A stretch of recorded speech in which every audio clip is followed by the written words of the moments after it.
So, this is Mike, NoStressMike.com.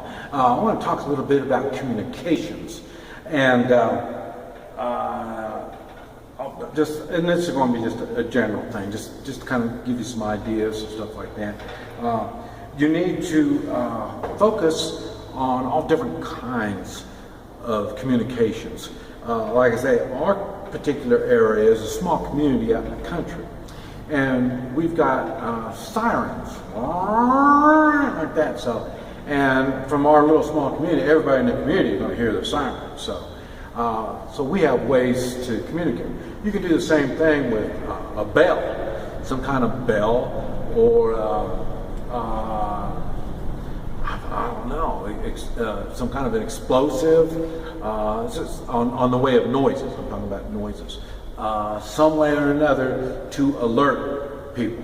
Now, that really should be followed up with another way to communicate.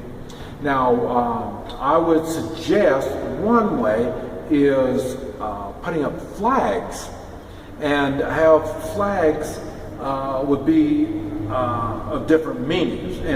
And flags, I mean, we're talking about a bandana, I mean, you can hang up a red bandana, it means one thing, and, different colored bandanas, and, in other words, each house doesn't have to have that.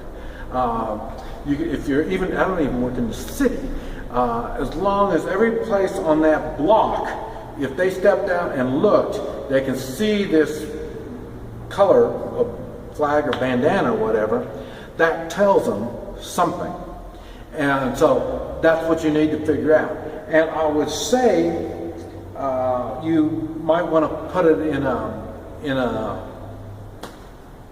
I don't know, some way or another to get people so they know exactly what these different flags stand for.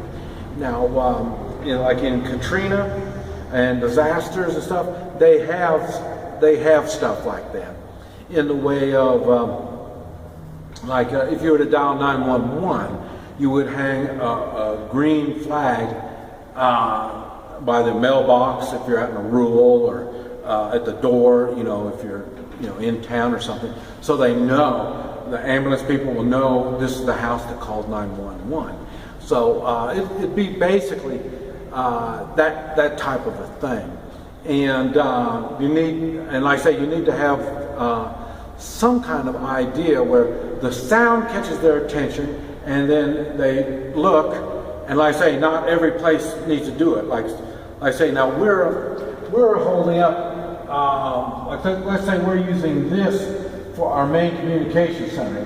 And what happens from that? This is where the siren and everything will go from here. But also, they'll have flagpole. So then they can put a flag up. And let's just say they put up a green flag, and the green flag stands for we gather, we come together, or let's say a red flag. Let's say a red flag. And the red flag means danger, get in your positions. Okay, now what happens, we got the road here, and then there's roads going off in these directions. Okay, now what happens, this guy, he'll hear the siren, he looks out, he'll see the red flag. What he'll do is put his red flag on the mailbox right there. Now anybody down this street will look and they'll see the red flag, and then they will put their red flag up. And then the people down the street here will look and see the red flag. And it'll be the same thing here. These people will see it, they put their red flag up, and then the people down here on this road, they'll put their red flag up. So it'll be the same thing all over town. It'll be the same thing. These red flags will come up, and what that is, that's telling everybody something's happening, take your position.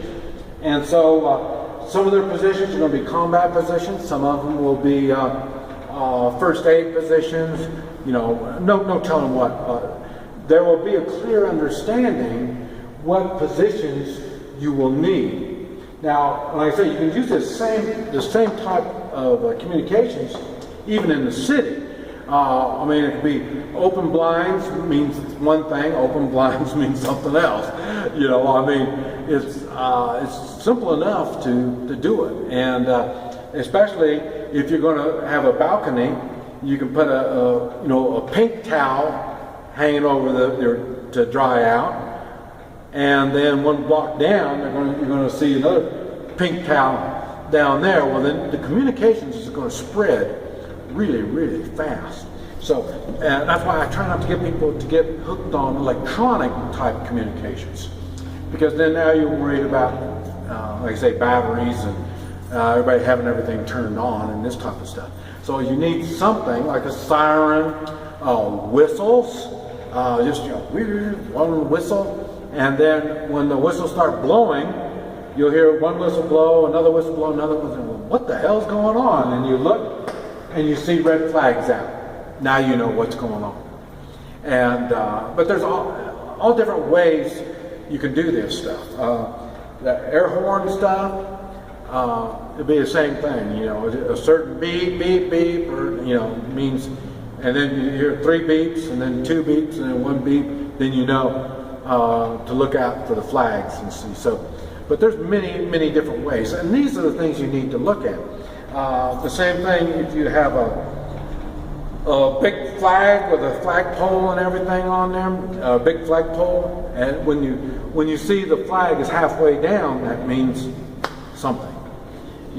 So there's all kinds of things you can do on that. So, and even your local community. It wouldn't hurt if it's your local community, in like my little community, or like your little neighborhood and stuff like that. If you had your own little flag, and like I say, you have the U.S. flag sitting somewhere, and then you have your flag up underneath it someplace. Now, when your flag is there, it means something. If it's not there, it means something. If it's the flag is hooked on. You see the flag is hooked here and here. Now, if you look and this is unhooked, it's only held by one, that means one thing.